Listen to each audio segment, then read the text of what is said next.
Hello दोस्तों, नमस्कार। मैं भी एक आप सभी का बहुत बहुत स्वागत करता हूं एक और नए शानदार क्लास में। तो साथियों, आज के इस क्लास में एसएससी के न्यू पैटर्न पे एमटीएस हवलदार एग्जाम 2025 के लिए स्टैटिक प्लस हिस्ट्री के क्वेश्चन डिस्कस करेंगे। तो साथियों, जैसा कि आप इस टाइम के एसएससी एग्ज़ाम देख रहे हैं, जो कि पूरी तरीके से न्यू पैटर्न पे एग्ज़ाम लिया जा रहा है एसएससी के द्वारा, तो आज की इस क्लास में साथी एमटीएस हवलदार एग्जाम 2025 को टारगेट करते हुए एसएससी के जितने भी न्यू पैटर्न पे सवाल पूछे जा रहे हैं, तो उन्हीं प्रश्नों को आज की इस क्लास में डिस्कस करने वाले हैं।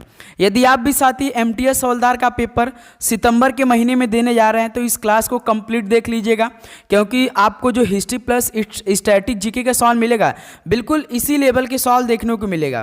बिल्कुल नए नए प्रश्न आपको देखने को मिलेगा। तो उसी के सेम पैटर्न पे आज का ये पूरा क्लास आपके लिए तैयार किया गया है। तो ये क्लास आपके लिए अति महत्वपूर्ण रहने वाला है। तो इसमें टोटल 50 क्वेश्चन डिस्कस करेंगे और आप सभी का टारगेट रहने वाला 45 क्वेश्चन सही करने का। तो देखिएगा कि आप सभी से आज की सेशन से 50 क्वेश्चन में से 45 क्वेश्चन ठीक हो पा रहे हैं या नहीं, क्योंकि साथ ही हिस्ट्री प्लस स्टैटिक जीके तो मेन है आपके लिए, क्योंकि इसी से आपका सिलेक्शन होने वाला है। वैसे तो साथ ही इंग्लिश के बस आपको 8 से 9 टॉपिक पढ़ना है, उसी से क्वेश्चन मिलेंगे। और एमटीएस हवलदार के लिए मुख्य रूप से 2 ही सब्जेक्ट पढ़ना है, एक तो साथ ही जीके पढ़ना है, एक इंग्लिश पढ़ना है, जो कि हम सुबह जो 8 बजे क्लास आई थी उसमें मॉडल पेपर हल किया है। यदि आपने उस क्लास को नहीं कंप्लीट देखा है तो उससे पहले कंप्लीट देखिए, क्योंकि साथ ही उसमें हमने मैथ, रीजनिंग, जीके और इंग्लिश चारों सब्जेक्टों को क्वेश्चन काफ़ी अच्छी तरीके से डिस्कस किया है। ये आपका अकेला हिस्ट्री प्लस स्टैटिक जीके के सवाल होंगे, जो कि आपके लिए मोस्ट इंपॉर्टेंट क्लास रहने वाले हैं। तो भाई इस क्लास को कंप्लीट देखिएगा और अपनी तैयारी के ऊपर रखिएगा कि आप सभी से एसएससी के न्यू पैटर्न पे न्यू क्वेश्चन हल हो पा रहे हैं या नहीं, आप सभी की किस लेवल की तैयारी चल रही है। ओके, चलिए बिना टाइम वेस्ट करते हुए इस क्लास को स्टार्ट कर लेते हैं। तो साथ ही डेली क्लास सुबह 8 बजे, एक दोपहर में 12:35 पे और एक शाम में 7 बजे। यदि आपके पास नोटिफिकेशन नहीं आ रही है तो साथ ही नोटिफिकेशन को जरूर ऑन करिएगा। ओके, देखिए पहला प्रश्न है, राजा राम मोहन राय ने कोलकाता में ब्रह्म समाज की स्थापना किस वर्ष में की थी? बताइए, राजा राम मोहन राय ने कोलकाता में ब्रह्म समाज की स्थापना किस वर्ष में की थी? तो सर जी 1828 में, यानी पहले का ऑप्शन ए बिल्कुल परफेक्ट आंसर हो जाएंगे। चलिए दोस्त, अगला सवाल कॉल करिएगा। क्वेश्चन नंबर 2 को, हड़प्पा सभ्यता के अंतर्गत हल से जोते गए खेत का साक्ष्य कहाँ से मिला है? बताइए, हड़प्पा सभ्यता के अंतर्गत हल से जोते गए खेत का साक्ष्य कहाँ से मिला है? तो सर जी ये तो कालीबंगा से मिला है। ऑप्शन सी क्या बनेगा? बिल्कुल परफेक्ट आंसर हो जाएंगे। चलिए नेक्स्ट अगला सवाल कॉल करिएगा। क्वेश्चन नंबर 3 को, अशोक के शिलालेखों को पढ़ने वाला प्रथम अंग्रेज कौन था? बताइए, अशोक के शिलालेखों को पढ़ने वाला जो प्रथम अंग्रेज था उसका नाम क्या था? तो सर जी जेम्स प्रिंसेप था। डी ऑप्शन क्या हो जाएगा? बिल्कुल राइट आंसर हो जाएंगे। ओके, चलिए नेक्स्ट अगला सवाल कॉल करिएगा। क्वेश्चन नंबर 4 को, भारत में मुस्लिम राज का संस्थापक किसे माना जाता है? बताइए, भारत में मुस्लिम राज का संस्थापक किसे माना जाता है? तो साथ ही याद रखिएगा मोहम्मद गौरी को माना जाता है। ऑप्शन ए यहाँ से आप सभी का बिल्कुल राइट आंसर हो जाएंगे। ओके, चलिए अगला सवाल कॉल करिएगा। क्वेश्चन नंबर 5 को, हल्दी घाटी के युद्ध कब लड़ा गया था, यानी किस ईस्वी में लड़ा गया था हल्दी घाटी का युद्ध? बताइए, तो साथ ही याद रखिएगा 1576 ईस्वी में। ऑप्शन बी क्या बनेगा? बिल्कुल राइट आंसर हो जाएंगे। चलिए अगला सवाल कॉल करिएगा। क्वेश्चन नंबर 6 को, दीवाने वजीरात ए कुल नामक नए पद की स्थापना किसने की? बताइए, दीवाने वजीरात ए कुल नामक नए पद की स्थापना किसने की? तो साथ ही याद रखिएगा अकबर ने की थी। बी ऑप्शन क्या हो जाएगा? बिल्कुल राइट आंसर हो जाएंगे। ओके, चलिए अगला सवाल कॉल करिएगा। क्वेश्चन नंबर 7 को, अकबर ने दीन ए इलाही किस वर्ष में प्रारंभ किया? तो साथ ही जो दीन ए इलाही था ये तो अकबर ने स्टार्ट किया था, लेकिन किस वर्ष में स्टार्ट किया था? बताइए, तो याद रखिएगा 1582 में किया था। डी ऑप्शन क्या हो जाएगा? बिल्कुल राइट आंसर हो जाएंगे। ओके, चलिए अगला सवाल कॉल करिएगा। क्वेश्चन नंबर 8 को, निम्नलिखित में से गुरिल्ला युद्ध का पथ प्रदर्शक कौन था? बताइए, गुरिल्ला युद्ध का जो पथ प्रदर्शक था वो कौन था? तो मेरे दोस्त याद रखिएगा शिवाजी थे। ऑप्शन सी क्या हो जाएगा? बिल्कुल परफेक्ट आंसर हो जाएंगे। ओके, चलिए अगला सवाल कॉल करिएगा क्वेश्चन नंबर 9 को। मराठा राज्य का दूसरा संस्थापक किसे कहा जाता है? बताइए साथी, मराठा राज्य का दूसरा संस्थापक किसे कहा जाता है? तो याद रखिएगा बालाजी विश्वनाथ को। ऑप्शन बी क्या बनेगा? बिल्कुल राइट आंसर हो जाएंगे। चलिए दोस्त अगला सवाल कॉल करिएगा क्वेश्चन नंबर 10 को। अकबर ने किसे कबीराय यानी कविराज की उपाधि दी? बताइए साथी, अकबर ने किसे कविराज की उपाधि दी थी? तो सर ये तो बीरबल साहब को दी थी। ऑप्शन है यहाँ से आप सभी का बिल्कुल परफेक्ट आंसर हो जाएंगे। ओके, चलिए दोस्त अगला सवाल कॉल करिएगा क्वेश्चन नंबर 11 को। मुगल बादशाह औरंगजेब को किस सूफी सिलसिले में दिलचस्पी थी और उसे अपनाया था? बताइए साथी, मुगल बादशाह औरंगजेब को किस सूफी सिलसिले में दिलचस्पी थी और उसे अपनाया था? तो मेरे दोस्त याद रखिएगा नक्शबंदी में। ऑप्शन ए यहाँ से आप सभी का बिल्कुल परफेक्ट आंसर हो जाएंगे। ओके, चलिए अगला सवाल कॉल करिएगा क्वेश्चन नंबर 12 को। किस सूफी सिलसिले की गतिविधियों का मुख्य केंद्र बिहार था? बताइए साथी, किस सूफी सिलसिले की गतिविधियों का मुख्य केंद्र बिहार था? तो मेरे दोस्त याद रखिएगा फिरदौसी का। ऑप्शन सी क्या हो जाएगा? बिल्कुल परफेक्ट आंसर हो जाएंगे। तो साथी यदि आप चैनल पे नए हैं तो सब्सक्राइब करने के बाद नोटिफिकेशन को ऑन करेंगे, क्योंकि साथी आप देख रहे हैं जितने भी इस टाइम क्लास आ रहे हैं बिल्कुल एसएससी के न्यू पैटर्न पे आ रहे हैं।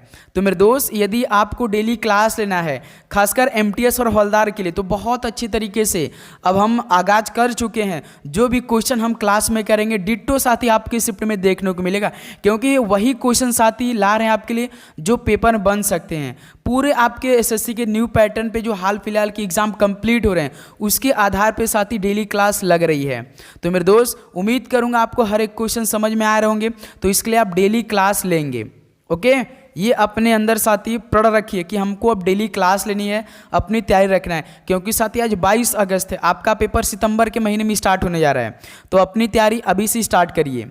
ओके साथी, देखिए पानीपत की दूसरी लड़ाई निम्नलिखित में से किसके बीच हुई थी? तो साथी पानीपत की जो दूसरी लड़ाई हुई थी कब हुई थी? 1556 में हुई थी। तो किसके किसके बीच में हुई थी? तो भाई याद रखिए अकबर और हेमू के बीच में। ऑप्शन है बिल्कुल राइट आंसर हो जाएंगे। चलिए अगला सवाल कॉल करिएगा क्वेश्चन नंबर 14 को। मुगल शासक मोहम्मद शाह रंगीला किस संप्रदाय का अनुयायी था? बताइए, मुगल शासक मोहम्मद शाह रंगीला किस संप्रदाय के अनुयायी था? तो साथी याद रखिएगा शिव नारायण का था। ऑप्शन यहाँ से आप सभी का राइट आंसर हो जाएंगे। ओके, चलिए अगला सवाल कॉल करिएगा क्वेश्चन नंबर 15 को। दिल्ली के किस सुल्तान ने ब्राह्मणों पर भी जजिया लगाया था? बताइए, दिल्ली के किस सुल्तान ने ब्राह्मणों पर भी जजिया कर लगाया था? तो साथी याद रखिएगा फिरोज तुगलक ने ऐसा काम किया था जो कि ब्राह्मणों पर भी जजिया कर लगाया था। बी ऑप्शन क्या हो जाएगा? बिल्कुल राइट आंसर हो जाएंगे। चलिए दोस्त अगला सवाल कॉल करिएगा क्वेश्चन नंबर 16 को। किसने भूमि मापने का पैमाना गज सिकंदरी का प्रचलन किया था? बताइए साथी, किसने भूमि मापने का पैमाना गज ए सिकंदरी का प्रचलन किया? तो सर जी सिकंदर लोदी ने ऐसा किया था। ऑप्शन यहाँ से आप सभी का बिल्कुल राइट आंसर हो जाएंगे। चलिए दोस्त अगला सवाल कॉल करिए क्वेश्चन नंबर 17 को। रुद्रांबा किस राजवंश की प्रसिद्ध महिला शासक थी? बताइए, रुद्रांबा किस राजवंश की प्रसिद्ध महिला शासक थी? तो साथी याद रखिएगा काकतीय की। ऑप्शन यहाँ से आप सभी का बिल्कुल राइट आंसर हो जाएंगे। चलिए दोस्त अगला सवाल कॉल करिएगा क्वेश्चन नंबर 18 को। विरूपाक्ष मंदिर का निर्माण किसने किया था? बताइए, विरूपाक्ष मंदिर का निर्माण किसने किया था? तो साथी ये चालुक्य ने किया था। ऑप्शन यहाँ से आप सभी का बिल्कुल परफेक्ट आंसर हो जाएंगे। ओके, चलिए अगला सवाल कॉल करिएगा क्वेश्चन नंबर 19 को। उस शासक का नाम क्या है जिसने विजय स्तंभ का निर्माण कराया था? बताइए साथी, उस शासक का नाम क्या है जिसने विजय स्तंभ का निर्माण कराया था? तो सर जी राणा कुंभा हैं। ऑप्शन यहाँ से आप सभी का परफेक्ट आंसर हो जाएगा। लास्ट में स्कोर करेंगे कि आप सभी का एसएससी के न्यू पैटर्न पे हिस्ट्री प्लस स्टैटिक जीके कितने क्वेश्चन ठीक हुए आज के सेशन से। ओके, देखिए प्राचीन भारत में निम्नलिखित में से कौन सी लिपि दाईं ओर से बाईं ओर लिखी जाती थी? ये इंपॉर्टेंस वाले भाई बताइए, प्राचीन भारत में कौन सी ऐसी लिपि थी जो कि दाईं ओर से बाईं ओर लिखी जाती थी? तो सर जी खरोष्ठी थी। डी ऑप्शन क्या हो जाएगा? बिल्कुल परफेक्ट आंसर हो जाएंगे। चलिए दोस्त अगला सवाल कॉल करिए, क्वेश्चन नंबर 21 को। गुप्त वंश का संस्थापक कौन था? बताइए, गुप्त वंश का संस्थापक कौन था? तो साथ ही याद रखिएगा श्रीगुप्त था। ऑप्शन सी क्या हो जाएगा? बिल्कुल परफेक्ट आंसर हो जाएंगे। चलिए अगला सवाल कॉल करिएगा, क्वेश्चन नंबर 22 को। फायान किसके शासनकाल में भारत आया था? बताइए साथी, जो फायान था वो किसके शासनकाल में भारत आया था?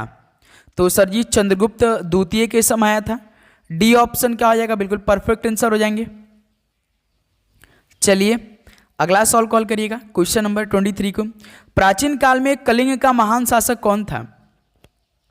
बताइए, प्राचीन काल में कलिंग का महान शासक कौन था? तो साथ ही याद रखिए खारवेल था। ऑप्शन सी क्या हो जाएगा? बिल्कुल परफेक्ट आंसर हो जाएंगे।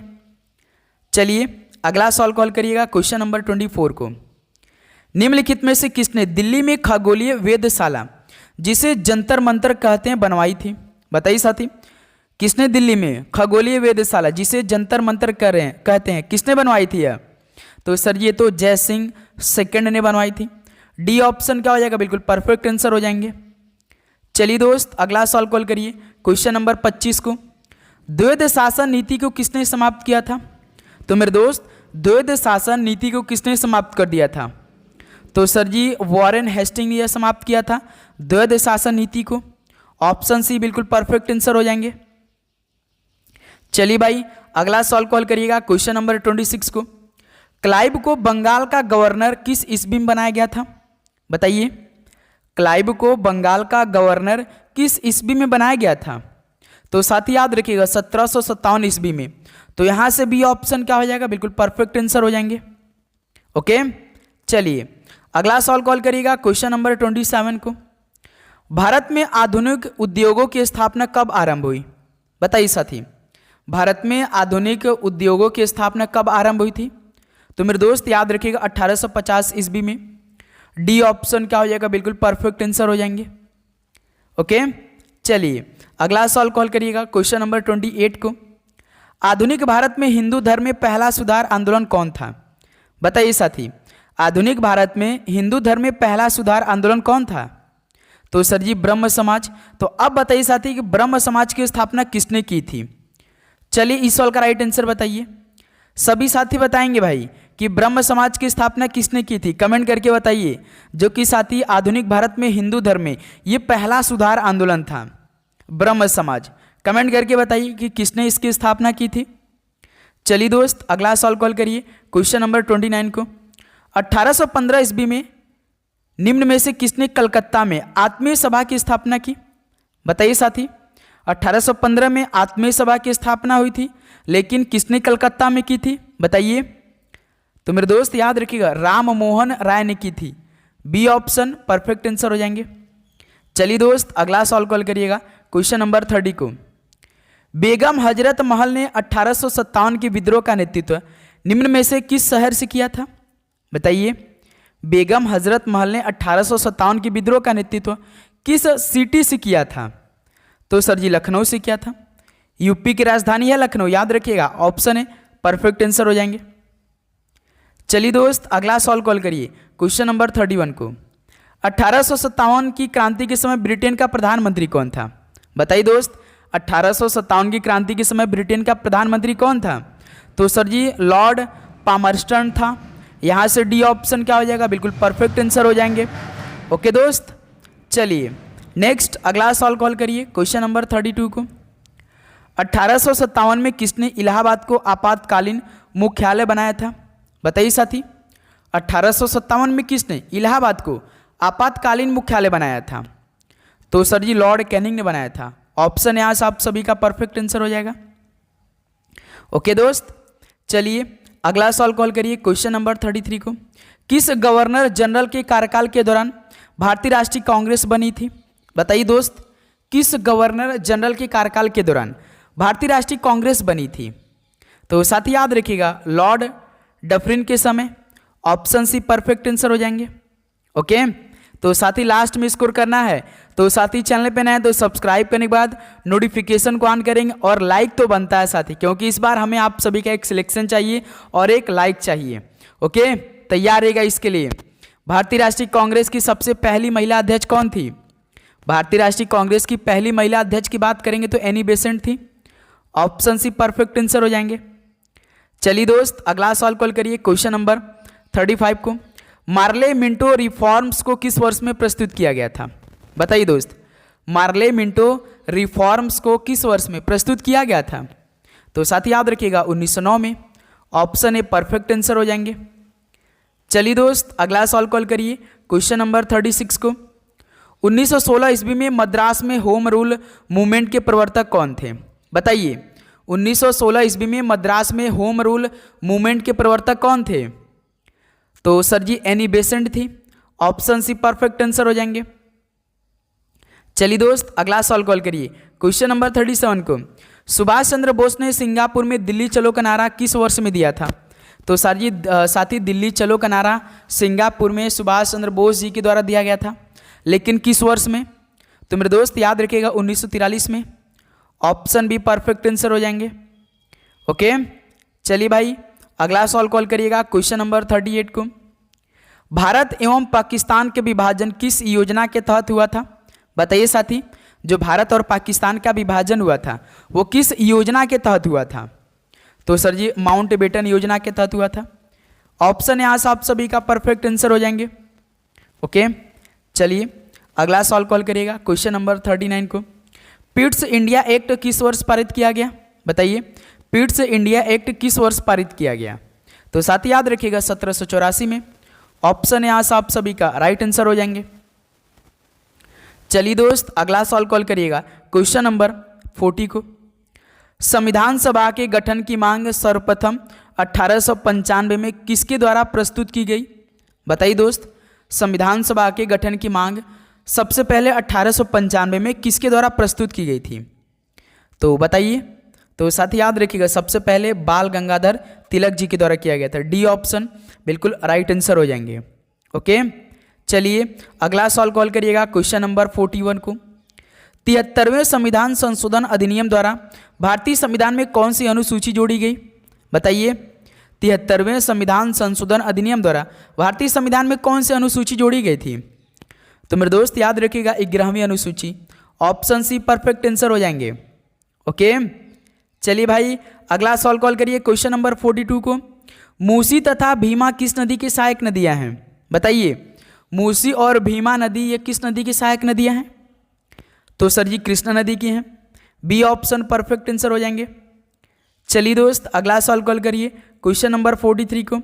निम्नलिखित में से कौन सी नदी पंचनाथ में शामिल नहीं है? बताइए, इनमें से ऐसी कौन सी नदी है जो कि पंचनाथ में शामिल नहीं है? तो पहले हम देखेंगे पंचनाथ में कौन कौन से नदी शामिल है। जैसे साथी ब्यास शामिल है, सतलज शामिल है, रावी शामिल है, लेकिन साथी सिंधु नदी पंचनाथ में शामिल नहीं है। तो यहाँ से ऑप्शन परफेक्ट आंसर हो जाएंगे। चलिए दोस्त अगला सवाल कॉल करिए, क्वेश्चन नंबर 44 को। दशहरा फेस्टिवल किस देश का सबसे भव्य त्यौहार है? बताइए दोस्त, जो दशहरा फेस्टिवल है ये किस देश का सबसे भव्य त्यौहार है? तो सर ये तो नेपाल देश का है। ऑप्शन सी परफेक्ट आंसर हो जाएंगे। चलिए दोस्त अगला सवाल कॉल करिए, क्वेश्चन नंबर 45 को। मृत ज्वालामुखी किलिमंजारो किस देश में स्थित है? तो साथ ही याद रखिए जो किलिमंजारो है ये मृत ज्वालामुखी है, लेकिन किस कंट्री में स्थित है? बताइए। तो सर ये तो तंजानिया में स्थित है। ऑप्शन बी परफेक्ट आंसर हो जाएंगे। तंजानिया कहाँ पड़ता है? साउथ अफ्रीका में पड़ता है। चलिए दोस्त अगला सवाल कॉल करिए, क्वेश्चन नंबर 46 को। विश्व में सबसे लंबी पर्वत श्रेणी कौन सी है? बताइए, विश्व में सबसे लंबी पर्वत श्रेणी कौन सी है? तो सर जी एंडीज पर्वत श्रेणी है। ऑप्शन सी परफेक्ट आंसर हो जाएंगे। ओके दोस्त, चलिए तो साथ ही उम्मीद करूंगा आपको हर एक क्वेश्चन बहुत अच्छी तरीके से समझ में आ रहे होंगे। तो साथ ही किसी भी प्रश्न पे आपको डाउट होगा तो कमेंट करके जरूर बताइएगा। ओके, निम्नलिखित में से कौन सा स्थानीय पवन है? इनमें से कौन सी स्थानीय पवन है? तो स्थानीय की बात करेंगे तो भाई लू है, एक स्थानीय पवन होता है ये। ऑप्शन सी परफेक्ट आंसर हो जाएंगे। चलिए दोस्त अगला सवाल कॉल करिए क्वेश्चन नंबर 48 को। निम्नलिखित में से कौन विश्व का सबसे बड़ा मरुस्थल है? बताइए साथी, विश्व का सबसे बड़ा मरुस्थल कौन सा है? तो ये आपका साथी सहारा है। ऑप्शन सी परफेक्ट आंसर हो जाएंगे। चलिए दोस्त नेक्स्ट अगला सवाल कॉल करिए क्वेश्चन नंबर 49 को। निम्नलिखित में से कौन शीतोष्ण कटिबंधीय घास भूमि है? बताइए इनमें से कौन शीतोष्ण कटिबंधीय घास भूमि है? तो सर ये वेल्ड है, जो कि ये शीतोष्ण कटिबंधीय घास भूमि है। ऑप्शन सी परफेक्ट आंसर हो जाएंगे। चलिए साथी, तो एसएससी के न्यू पैटर्न पे हिस्ट्री और स्टैटिक जीके का लास्ट क्वेश्चन हल करेंगे। वेटिंग फॉर द महात्मा शीर्षक पुस्तक के लेखक का नाम कौन है? बताइए वेटिंग फॉर द महात्मा शीर्षक पुस्तक के लेखक का नाम क्या है? सभी साथी बताएंगे। तो सर जी आर.के. नारायण जी है। ऑप्शन सी परफेक्ट आंसर हो जाएगा। तो साथी फाइनली 50 क्वेश्चन कंप्लीट हो चुके। तो अब बताइए मेरे दोस्त, आप सभी का आज के इस एसएससी के न्यू पैटर्न पे जीके में इन 50 क्वेश्चन में से कितना स्कोर रहा? सभी साथी ईमानदारी के साथ बताएंगे। तो उम्मीद करूंगा दोस्त आपको हर एक क्वेश्चन, सबसे पहले हर एक क्वेश्चन समझ में आया होगा। उसने आपने कंप्लीट पूरे 50 का 50 तैयार कर लिया होगा। तो साथी अब हम डेली एसएससी एमटीएस के लिए कुछ नया कर रहे हैं, कुछ नए नए क्वेश्चन हर एक क्लास में ऐड कर रहे हैं, जो कि हमारे एग्जामों के लिए अति महत्वपूर्ण होने वाला है। जिस लेवल के साथ ही क्वेश्चन पूछे जाएंगे बिल्कुल सेम उसी लेवल के डेली क्लास में हम क्वेश्चन करेंगे। तो ये भी आप अपने अंदर ये भी पूरा प्रण रखिए कि साथ ही हमें डेली क्लास लेनी है, एक भी सिंगल क्लास मिस नहीं करना है, क्योंकि साथ ही एग्ज़ाम लेवल के सारे क्वेश्चन होने वाले हैं, ठीक है। और एसएससी के हाल फिलहाल के आप देख रहे एग्ज़ाम, जो कि न्यू पैटर्न पे जब से एडीक्यूटी एग्ज़ाम ले रही है, जिस लेवल का जिस क्वालिफिकेशन पे एग्ज़ाम हो रहे हैं बिल्कुल सेम साथ ही उसी लेवल के सारे क्वेश्चन पूछ रही है। तो एमटीएस हवलदार 10th लेवल का एग्ज़ाम है, तो बिल्कुल साथ ही हमें 10th लेवल का ही एग्ज़ाम में क्वेश्चन तैयारी करके जाना है। तो आपको डेली क्लास लेना है। अब शाम में जो एसएससी की एमटीएस और हवलदार क्लास आएगी वो साथ ही इंग्लिश की क्लास आएगी, इंग्लिश का चैप्टर वाइज क्लास आएगी, क्योंकि आपको एसएससी एमटीएस के लिए केवल ना मान के चलिए 10 टॉपिक कंप्लीट करना है, तो हम आपको साथ ही 10 टॉपिक के कम से कम 30 क्लास देंगे भाई, ओके, चैप्टर वाइज देंगे, क्योंकि एक टॉपिक का 2 क्लास आएगी, ठीक है। तो बहुत अच्छी तरीके से एक एक क्वेश्चन हम लोग डिस्कस लगातार करेंगे। तो आप साथी क्या करेंगे, नोटिफिकेशन को ऑन कर लेंगे, जैसे क्लास है तो सबसे पहला नोटिफिकेशन आप सभी के पास जाए। डेली कुछ ना कुछ करेंगे हम लोग। तो चलिए मेरे दोस्त इस क्लास को यहीं पर समाप्त करते हैं। मिलते हैं शाम में 7 बजे एक और नए क्लास के साथ। सभी को जय हिंद, जय भारत, पढ़ाई करते रहिए। ऑल द वेरी बेस्ट, धन्यवाद।